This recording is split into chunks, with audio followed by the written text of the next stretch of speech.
expect as you've been coming to church for a long time, you've noticed that we get two readings when we get to this point. One will be usually a letter from St. Paul or one of the other apostles, and the other one will be, of course, a reading from the Gospel itself. Now, putting these together isn't usually just merely haphazard and fortuitous.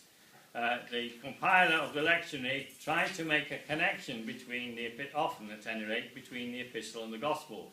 Now, sometimes it's not always clear, of course, but I just want to point this out in today. It's a fairly good example of how an epistle and a Gospel goes together. So what did we have in the epistle? We had St. Peter, who healed Aeneas, and who had been paralyzed and bedridden for 10 years in Lydda. And then he goes on and raises up Tabitha, who had died. So St. Peter is doing very well as a disciple and apostle of the Lord. He's doing the stuff, as they say. And of course, the Gospel reading was an account of Jesus, who healed an invalid who had been an invalid for 38 years at a place called the Solomon's Portico. Now, of course, there's always somebody or someone around or writing somewhere or another who poo-poos the fact that these things can be done.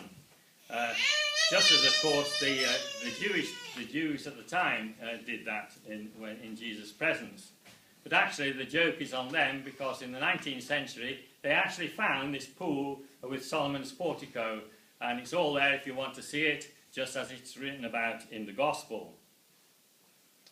So these two readings, one of the apostle and one of the other of Jesus, are meant to complement one another.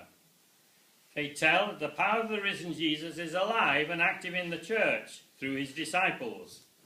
The same Jesus, that is, who had often before his death responded to every kind of human need and sickness.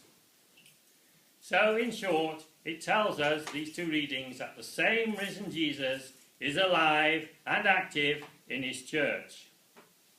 And I, for one, have no doubt about Christ's ability to perform miracles in his church, but that would be a somewhat long digression to sort that one out. So, what is this epistle and gospel saying to us in speaking about the power of the risen Jesus in our midst? Well, it says that what the church needs is people who have that same power alive in them. You remember St. Paul, for example, spoke about the power that was in him, and he put this down to the presence of the risen Christ active in him and in the situations around him. And he said, if Christ had risen from the dead, then all I'm doing and all I'm saying is just so much what? Fantasy, I suppose. But he was quite clear that that was not the case. And the church agrees with him from generation to generation. So what the church needs is the minor miracles of people who have that same power alive in them, who have it as a fire within them, who have it as a light within them, and who have it as the healing touch of love active in their hearts. Got that? These are minor miracles. The church has people in it, hopefully most of them, and sometimes one hopes up before the end of the world, all of them, have it as a fire within them, as a light within them, and as the healing touch of love active in their hearts.